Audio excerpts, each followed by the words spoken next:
تو اس طرح کی ہم بحث قوم ہیں کہ اب وہ سینیٹر صاحب جو ہیں اگر وہ گرفتار ہو گئے تو سارے چپ کر کے بیٹھے ہوئے ہیں اور کسی نے کوئی اس کے اوپر مظاہرہ نہیں کیا، کوئی ہم نے نہیں دیکھا کہ اس کے اوپر کوئی شور مچاؤ۔ بہرحال کل رات سوشل میڈیا پہ ضرور آواز اٹھی، اور وہ تو آپ کو پتہ ہے ہمیشہ سوشل میڈیا ہی لیڈ کر رہا ہوتا ہے۔ پاکستان میں کوئی بھی حق اور سچ کی لڑائی ہو تو وہاں پر وہی نظر آتے ہیں۔ ٹھیک ہے وہاں پہ لڑائی میں بہت کچھ ہو رہا ہوتا ہے، لیکن بہرحال صحیح خبر بھی وہیں پہ مل رہی ہوتی ہے اور صحیح طور پر آواز بھی بہرحال وہیں پہ اٹھائی جا رہی ہوتی ہے۔ اس کے بعد ہم نے یہ دیکھا کہ صبح پھر پاکستان کے جو حکومتی اہلکار ہیں ان کی طرف سے بھی کچھ ٹویٹس آنے شروع ہوئے، انہوں نے بھی کچھ کنڈیم کرنے کی جسارت کر لی کہ جناب یہ غلط حکمت عملی ہے، اس طرح نہیں ہونا چاہیے تھا، اور جماعت اسلامی کے بھی لوگوں نے اس کے اوپر پھر آواز اٹھائی۔ پاکستان کے اندر بہت سے سوشل میڈیا کے انفلوئنسرز جو ہیں، صحافی ہیں، انہوں نے اٹھ کر اس کے اوپر آواز اٹھائی اور کہا کہ جی یہ غلط ہوا ہے، اس کے اوپر حکومت کو آواز اٹھانی چاہیے اور سینیٹر صاحب کی بازیابی کے لیے، ان کی محفوظ واپسی کے لیے کوشش کرنی چاہیے۔ اچھا اب میں دیکھ رہی تھی کہ اس پہ شہباز شریف صاحب نے بھی ٹویٹ کیا ہوا تھا اور بھی کافی لوگوں نے ٹویٹ کیا ہوا تھا، اور میں یہ سوچ رہی تھی کہ بھئی اب تو کوئی پریشانی کی بات ہی نہیں ہونی چاہیے۔ مطلب جس طرح کہ ہم نے پچھلے پورے ایک ہفتے میں جو ڈھول سنے کہ جناب ہم نے تو کوئی سفارتی محاذ فتح کر لیے ہیں، ہم نے تو کوئی ڈونلڈ ٹرمپ ہمارا تو دیوانہ ہوا پھر رہا ہے اور اس کی تو زبان خشک ہو گئی ہماری تعریفیں کرتے ہوئے، تو اس طرح کے ایکسٹرا آرڈنری سفارتی کامیابیوں اور تعلقات کے بعد تو ہونا یہ چاہیے تھا کہ شہباز شریف صاحب ایک فون کال ملاتے اور کہتے بھئی ڈونلڈ ٹرمپ ذرا یہ چھوٹے نیتن یاہو کو بولو کہ چھوڑے ان سب لوگوں کو، اور وہ فوراً سے جو ہے ان کو روانہ کرتے، مطلب جو ہم نے سنا ہوا ہے، کیونکہ ظاہر ہے آپ کو پتہ ہے نیتن یاہو جو ہیں وہ ڈونلڈ ٹرمپ کو تو ان کو تو سننے پہ مجبور ہیں، تو اگر ڈونلڈ ٹرمپ آپ کے اتنے ہی اب فین ہو چکے ہیں تو بھائی آپ اپنے سفارتی تعلقات استعمال کریں اور ان کی رہائی کا بندوبست کریں۔ ہونا تو ویسے اصولاً یہ چاہیے تھا کہ فوراً سے یہ کام ہوتا۔ بہرحال ظاہر ہے پس پردہ کچھ نہ کچھ کوششیں شروع کی جا چکی ہوں گی، سفارتی طور پر بھی کچھ اپڈیٹس لینے کی کوشش کی جا رہی ہوگی۔ ابھی یہ خبر آئی ہے کہ اسرائیل کی طرف سے یہ ایک کنفرم خبر نہیں ہے لیکن یہ خبر میں نے کہیں سنی پڑی ہے کہ انہوں نے یہ اعلان کیا کہ ان تمام افراد کو جنہیں گرفتار کیا گیا ہے، جن کا تعلق مختلف ممالک سے ہے، ان کو یورپ میں ڈی پورٹ کر دیا جائے گا اور پھر وہاں سے وہ اپنے ممالک میں جا سکیں گے، جو بھی ان کا پراپر تھرو چینل سفارتی تعلقات کے ذریعے جس طرح بھی اس کی ایک مدد ہو سکے گی۔ تو خبر یہ ہے کہ وہ ہوپ فلی ان کو ریلیز کر دیں گے۔ بہت زیادہ لگ نہیں رہا کہ بہت عرصہ یہ لوگ گرفتار رہیں گے، بلکہ ان کو ڈی پورٹ کر دیا جائے گا۔ تو اللہ کرے کہ خیریت سے اور کامیابی کے ساتھ یہ لوگ واپس آ سکیں، اور سینیٹر مشتاق احمد صاحب کی جتنی تعریف کی جائے کم ہے، انہوں نے یقیناً سب کا سر جو ہے وہ فخر سے بلند کیا ہے۔ یہاں جہاں پر ہمیں لگتا ہے کہ انسانیت مر چکی ہے، وہاں پر ان جیسے لوگوں کی وجہ سے ہمیں لگتا ہے کہ نہیں، بہت سے لوگ ہیں جو کہ ابھی بھی نیکی کا اور بھلائی کا اور ہمدردی کا، انسانیت کا علم جو ہے وہ تھام کے کھڑے ہیں۔ یعنی ایسے لوگ جن سے آپ کبھی ملے نہیں ہیں لیکن ان کی پریشانی میں آپ اپنے گھر سے اپنا آرام چھوڑ کر نکلے ہیں اور خطروں سے کھیلتے ہوئے آپ اتنے دنوں کی جدوجہد کے بعد ان تک مدد لے کر جا رہے ہیں۔ یہ توفیق جو ہے یہ آج کل کے دور میں کہاں کسی کو نصیب ہوتی ہے، اور سینیٹر صاحب نے یہ ثابت کیا کہ وہ جب بھی فلسطین کے حق میں بات کرتے تھے تو یہ بہت سے آج کل کے جو ہمارے ملا ہیں اور جو مذہبی جماعتیں سو کالڈ ہیں ان کی طرف صرف خالی خولی دعوے نہیں تھے، بلکہ جب وہ یہ بات کرتے تھے تو اس کا مطلب ہے واقعی دل میں درد اسی لیول کا رکھتے تھے کہ اس کے لیے عملی طور پہ بھی جو ان سے بن پڑا انہوں نے کوشش ضرور کی۔ تو سینیٹر صاحب جو ہیں وہ میرا خیال ہے یہ لوگ ہیں جو کہ ایوارڈ کے مستحق ہیں۔ یہ جو آپ ٹٹ پونجے سے اٹھا کے جن کو ایوارڈ دے دیتے ہیں، ان کی بجائے ان لوگوں کو ایوارڈ دیجیے جو انسانیت کی خدمت کرنے میں یہ نہیں دیکھ رہے کہ ان کی جان بھی اس میں جا سکتی ہے۔ تو بہرحال جی اب یہ ساری بات کے بعد تھوڑی سی آتے ہیں جو صورتحال بنی ہے، اب اس کے اوپر جو بھی اپڈیٹ ہوگا آپ کو دیں گے، لیکن کشمیر میں بھی صورتحال جو ہے وہ ابھی سنبھلی نہیں ہے، بلکہ آج کشمیر کی جو یہ کمیٹی ہے عوامی کمیٹی، ان کی طرف سے یہ اعلان کیا گیا کہ آج عوامی حکومت قائم کی جائے گی۔ مظفر آباد میں بڑی تعداد میں لوگ اکٹھے ہو گئے ہیں، پہلے تو جو کل افراد شہید ہوئے تھے ان کی نماز جنازہ ادا کی گئی، اور اس کے بعد بڑی تعداد میں راولا کوٹ سے، دھیر کوٹ سے، باقی جگہوں سے، جو کوٹلی سے قافلے ہیں مظفر آباد جمع ہو رہے ہیں۔ یہاں پر یہ سب اکٹھے ہوں گے اور ان کا اعلان یہ ہے کہ جی ہم یہاں پہ آج عوامی حکومت قائم کریں گے۔ اب اس سے مطلب کیا ہے اور اس کی ایک فزیکل ہمیں فارم کیا نظر آئے گی کہ وہ اسمبلی کو تالے لگا کے کنٹرول حاصل کر لیں گے، کیا ہوگا یہ تو اب سمجھ نہیں آئی، لیکن ان کا الفاظ ان کے یہ کہ عوامی حکومت قائم کی جائے گی۔ حکومت جو ہے وہ اس پہ تھوڑی پریشان ضرور ہوئی ہے۔ اس کے بعد شہباز شریف صاحب نے ایک 6 رکنی ہائی پاور کمیٹی بنائی ہے جس میں احسن اقبال صاحب ہیں، رانا ثناءاللہ صاحب ہیں، راجہ پرویز اشرف صاحب ہیں، امیر مقام صاحب ہیں اور رانا ثناءاللہ صاحب بھی ہیں، اور یہ تمام لوگ جو طارق فضل چودھری صاحب بھی ہیں. تو یہ 6 افراد پر مشتمل کمیٹی جو ہے وہ کشمیر روانہ ہو گئی ہے. ان کا اعلان یہ ہے کہ جی ہم مذاکرات کریں گے. تو بھائی یہی بات جب آپ کو 4 دن پہلے وہ لوگ کہتے تھے تب آپ لوگ سننے کے لیے تیار نہیں تھے. جب آپ نے خون خرابہ کر لیا، جب آپ نے حالات خراب زیادہ کر لیے، جب ساری قوم کو سڑک پہ نکال دیا، تب آپ کو ہوش آ رہی کہ اچھا اب تو ہاتھ سے کہیں بات نکل نہ جائے، تو اب آپ مذاکرات کی طرف چل پڑیں. تو بھائی آپ پہلے کیوں نہیں مذاکرات کی طرف چل رہے تھے؟ یہی تو بات سب کہہ رہے ہیں کہ کیوں آپ جان بوجھ کر فورسز کو یوز کر کے یہاں پر حالات خراب کر رہے تھے. اب ایک نقصان بھی ہوا ہے قیمتی جانوں کا، اس کے بعد ظاہر ہے جو مظاہرین ہیں ان کے جو جذبات ہیں اس وقت وہ اور زیادہ مشتعل ہو چکے ہیں. وہ کہتے ہیں اب ہم اس بات پہ مذاکرات ہی نہیں کریں گے. اب انہوں نے 3 اپنی ڈیمانڈز رکھ دی ہیں. پہلے انہوں نے کہا ہے کہ جی فوری طور پر جو 8 دسمبر کا معاہدہ ہوا تھا اس پہ عمل درآمد کیا جائے. دوسرا انہوں نے کہا ہے کہ جو مراعات ہیں حکمران طبقے کی اشرافیہ کی وہ ختم کی جائیں. اور اس کے علاوہ انہوں نے کہا ہے کہ جو بھی ان کی ایک دوسرا جو ان کا مطالبہ تھا کہ مہاجرین کی جو انہوں نے پریزنس تھی، جو ان کی وہاں پہ کوٹا تھا، اس کو کیا جائے ختم. تو وہ اس کے اوپر اب وہ بضد ہیں. اب وہ یہ بھی کہہ رہے ہیں کہ جو یہ لاشیں گری ہیں ان کے اوپر بھی تحقیقات کی جائیں اور اس کے بعد ان کو کیفر کردار تک آپ پہنچائیں مظاہرین کو جنہوں نے شہید کیا ہے. اس کے بعد ہم آپ سے مذاکرات کریں گے. تو اب ظاہر ہے مظاہرین جو ہیں وہ بڑی تعداد میں ہیں. اب ان کا آپ کہہ لیں کہ بارگیننگ پوزیشن میں ان کا پلڑا بھی بھاری ہے.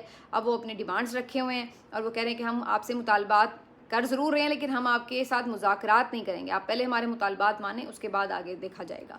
تو اب یہ سچویشن ہے. لیکن بہرحال اب ایک کراؤڈ بہت بڑا ہو چکا ہے جو کہ مظفر آباد کی طرف جا رہا ہے یا پہنچ چکا ہے. اور اب ان کی طرف سے آج اعلان یہ ہے کہ یہ جعلی حکومت، کٹ پتلی حکومت جو ہے یہاں پر حکومت نہیں کرے گی. یہ بیسکلی اب ایک سمجھنے کی پوری آپ سمجھ لیں کہ ایک پورا آپ اس کو پولیٹیکلی اگر دیکھنا چاہیں تو یہ ایک فنومینا ہے جس کو آپ سمجھ سکتے ہیں کہ یہ کیا ہے.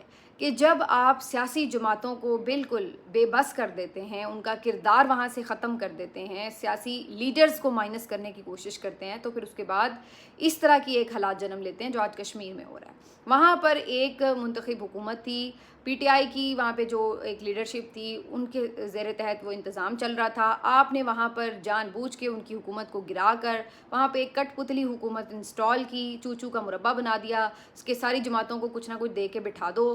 اپوزیشن کوئی رہی نہیں. جب اپوزیشن نہیں رہتی تو پھر عوام کو محسوس ہوتا ہے کہ اب ان کی آواز اٹھانے والا کوئی نہیں ہے، ان کی نمائندگی کرنے والا کوئی نہیں ہے. جب ایسی سچویشن بنے کہ عوام کو یہ لگنے لگے کہ جی سارے تو مل کے اوپر کھا رہے ہیں اور ہماری تو بات کرنے والا کوئی رہ ہی نہیں گیا، تو پھر وہ ہوتا ہے جو کشمیر میں ہو رہا ہے. یعنی لوگ پھر معاملات اپنے ہاتھ میں لیتے ہیں، پھر نئی قیادتیں وجود میں آتی ہیں، نئے لوگ جو ہوتے ہیں وہ پاورفل بن جاتے ہیں، نئے سیگمنٹ جو ہیں سوسائٹی کے ان کے ہاتھ میں معاملات چلے جاتے ہیں. اب چاہے وہ سیگمنٹ اچھے ہوں، پڑھے لکھے لوگ ہوں، مڈل کلاس سے لوگ ہوں، یا پھر وہ کوئی دہشت گرد ہوں جو آپ کی وہ سیاسی خلا کو پر کرنے کی کوشش کرتے ہیں، کچھ ایکسٹریمسٹ لوگ ہوتے ہیں وہ آپ کے اس سیاسی خلا کو پر کرنے کی کوشش کرتے ہیں. تو کبھی بھی جب آپ ایک سسٹم کے ساتھ چلنے والی جو پولیٹیکل پاورز ہیں ان کو کمزور کرتے ہیں تو اس کا فائدہ جو ہے وہ بہت سے دیگر عناصر بھی اٹھاتے ہیں، جن میں ظاہر ہے یہ انتہا پسند ٹائپ لوگ بھی ہو سکتے ہیں اور بعض اوقات اس میں نئی قیادت بھی ابھر کر آتی ہے. تو یہ جب آپ نیچرل سسٹم کو توڑتے ہیں تو اس طرح کے حالات بنتے ہیں. یہی صورتحال اس وقت آپ کو کشمیر میں لگ رہی ہے. وہاں پہ ایک نیچرل جو حکومت تھی اس کو آپ نے توڑ کر جس انداز سے ایک پلانٹ کیا سارے سسٹم کو، آج حالت یہ ہے کہ کوئی ان کی بات سننے کے لیے تیار نہیں ہے.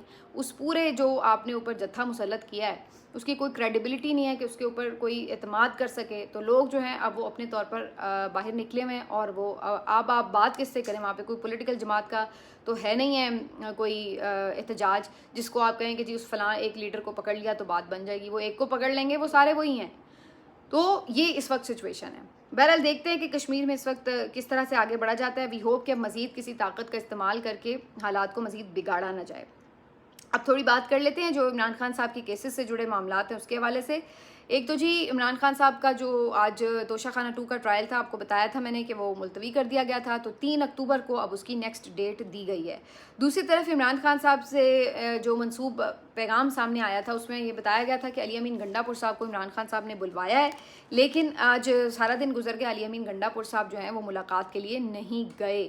حالانکہ آج تھرسڈے تھا، ملاقات کا دن ہوا کرتا تھا کبھی ایک زمانے میں، لیکن اب تو بہت ایک سال ہی ہو گیا کہ اس پہ کبھی امپلیمنٹ ہی نہیں ہوا اور سیاسی جماعتوں کو یہاں لیڈرز کو ان سے ملاقات نہیں کرنے دی گئی.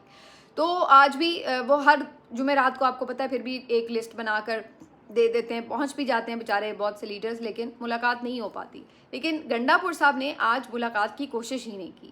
اب پھر وہی سوال بار بار اٹھتا ہے اور بار بار ہم اس پہ بات کرتے ہیں کہ جب ملاقات کرنی ہوتی ہے تو کیسے انہیں کون بتا دیتا ہے کہ آج آ جاؤ اور ملاقات ہو جائے گی. اس دن ملاقات کا دن بھی نہیں ہوتا اور وہ صبح صبح پہنچ جاتے ہیں اور ملاقات ہو بھی جاتی ہے. تو یہ کیا مسٹری ہے, گنڈا پور صاحب خود ہی بتا دیں کہ کس نے اس دن انہیں فون کر کے کہا کہ آ جاؤ بھائی آج تمہاری ملاقات ہو جائے گی, اور وہ چلے بھی گئے اور ہو بھی گئی ملاقات. تو آج انہیں کس نے کہا کہ بھئی ملاقات نہیں ہوگی لہٰذا تم نہ آنا, تو وہ نہیں آئے. تو یہ ایک بڑی مسٹری ہے, میرا خیال ہے انہیں سالو کرنی چاہیے. دوسری طرف یہ خبر آ رہی ہے کہ انہوں نے سپریم کورٹ میں دوبارہ سے رجوع کر لیا ہے عمران خان صاحب سے ملاقاتوں کے حوالے سے. تو وہ انہیں بھی پتہ ہے کہ جب ملاقات ہونی تھی تو وہ بغیر کورٹ آرڈر کے بھی ہو گئی تھی, اور اب اگر نہیں ہونی ہوگی تو وہ پھر کورٹ آرڈر کے باوجود بھی نہیں ہوتی. تو بہرحال پھر بھی عمران خان صاحب نے بھی انہیں کہا تھا کہ آپ کورٹ کے تھرو جو ہے سپریم کورٹ کے تھرو رجوع کریں اور وہاں سے آرڈر لیں تاکہ آپ کی ملاقات میں رکاوٹ نہ ڈالی جا سکے. لیٹس سی اس کے اوپر کب پٹیشن لگتی ہے, یہ بھی تو بڑا مسئلہ نا, آج کل ایسی پٹیشنیں لگتی بھی نہیں ہیں. دوسری طرف یہ بھی ایک خبر آئی تھی کہ عمران خان صاحب کا جو پیغام ہے وہ اب علیمہ خان صاحبہ نہیں بلکہ نورین خانم صاحبہ جو ہیں وہ لوگوں تک پہنچایا کریں گی. ابھی یہ کچھ دیر ہی ہوئی تھی, یہ خبر چل رہی تھی کہ اتنے میں نورین خانم صاحبہ کی طرف سے ایک اعلان کیا گیا اور فیصلہ سنایا گیا جو ان کے فیملی ذرائع کے مطابق تھا, اور وہ یہ تھا کہ عمران خان صاحب کا پیغام پہلے بھی علیمہ خان ہی پہنچاتی تھیں اور آئندہ بھی وہی پہنچائیں گی. اور نورین خانم صاحبہ نے ایک طرح سے یہ پیغام اس لیے دیا کہ ان کا مطلب یہ تھا کہنے کا کہ کوئی بھی اگر یہ سمجھ رہا ہے کہ ایک کسی بہن کے اوپر ٹارگٹ کر کے اس کو راستے سے ہٹایا جا سکتا ہے تو اس سازش کو کامیاب نہ ہونے دیا جائے, بلکہ وہ یہ سمجھتی تھیں کہ اگر علیمہ خان پہ سب کو اعتماد ہے تو وہی عمران خان صاحب کا پیغام آگے بھی دیں.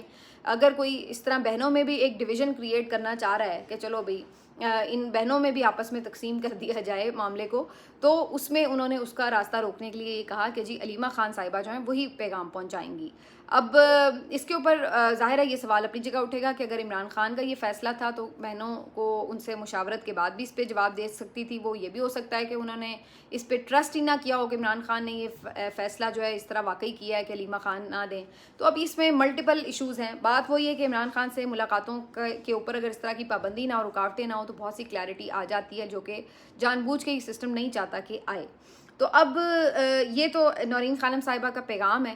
باقی علیمہ خان صاحبہ نے تو آج یہ بھی کہا ہے کیونکہ وہ تو پہنچی آج بھی, تو انہوں نے کہا کہ بھئی دیکھیں پیغام یہ کیا سمجھ رہے ہیں کہ میں زیادہ سخت پیغام دیتی ہوں, تو اگر یہ باقی دونوں کے تھرو بھی پیغام دیں گے تو وہ مجھ سے بھی زیادہ سخت پیغام دیں گے. تو آپ اگر یہ سوچ رہے ہیں کہ ہمارے درمیان کوئی فرق ہے یا میں کوئی جاؤں گی تو کچھ اور بات آئے گی, یہ کوئی جائیں گی تو کوئی اور بات آئے گی, تو یہ آپ کی بھول ہے. تو انہوں نے بھی اس چیز کے اوپر بڑے مذاق خیز انداز میں جو ہے وہ کامنٹ کیا. باقی ایک انٹرسٹنگ چیز یہ تھی کہ پی ٹی آئی آفیشیل کی طرف سے بھی علیمہ خان صاحبہ کے اوپر ایک ٹریبیوٹ پیش کرنے کے لیے چھوٹی سی ویڈیو جو ہے وہ بنا کے اپلوڈ کی گئی, اور اس میں علیمہ خان صاحبہ کو جیسے ایک طرح سے ٹریبیوٹ پیش کیا گیا, خراج تحسین پیش کیا گیا. اب یہ اس وقت ہوا, اس کی ٹائمنگ بڑی امپورٹنٹ ہے. اگر جنرلی ہوتا تو شاید کوئی بھی اس کو اتنا زیادہ سیریس نہ لیتا, لیکن چونکہ یہ اس دن ہوا جس دن علی امین گنڈا پور صاحب جو ہیں وہ الزام لگا رہے ہیں علیمہ خان صاحبہ کو ہٹانے کی بات ہو رہی ہے, تو اس دن P T I official Twitter handle کی طرف سے جب علیمہ خان صاحبہ کی پروموشن کے لیے یا ان کو خراج تحسین پیش کرنے کے لیے یہ ڈاکیومنٹری چھوٹی سی جو ہے وہ جاری کی گئی, تو اس کے اوپر یا ایک ویڈیو جو ہے وہ بنا کے جاری کی گئی, تو اس کے اوپر اب کافی بحث ہو رہی تھی کہ جناب اس کا مطلب ہے کہ پی ٹی آئی آفیشیل تو خود ایک پارٹی بن گیا ہے اور علی امین گنڈا پور صاحب اور علیمہ خان صاحبہ کے درمیان میں وہ سپورٹ کر رہا ہے علیمہ خان صاحبہ کو. یہ تو بظاہر ایک بڑی سیدھی سی بات لگ رہی ہے. تو اس کے اوپر جو ہے وہ پی ٹی آئی آفیشیل ٹیم جو ہے سوشل میڈیا کی, اس کے اوپر بھی جو تنقید کا سلسلہ ہے وہ شروع ہو چکا ہے کہ ان کی جانب سے علیمہ خان کے اوپر اس طرح کی ویڈیو بنانے کی کوئی ضرورت نہیں تھی. بہرحال یہ اب ان کی پارٹی میں میرا خیال ہے ٹسل ابھی آگے چلے گی. بھلے عمران خان صاحب چاہتے ہیں کہ مختلف ٹسلز نہ ہوں, لیکن ہر وقت کچھ نہ کچھ اس کے اوپر چلتا ہی رہتا ہے, کبھی کوئی گروپ اور کبھی کوئی گروپ, تو یہ معاملہ چلتا ہی رہتا ہے. اسی طرح یہ بھی ابھی فی الحال دبتا نظر نہیں آ رہا. ملتے ہیں آپ سے اگلے ویلاگ میں, اپنا خیال رکھیے, اللہ حافظ.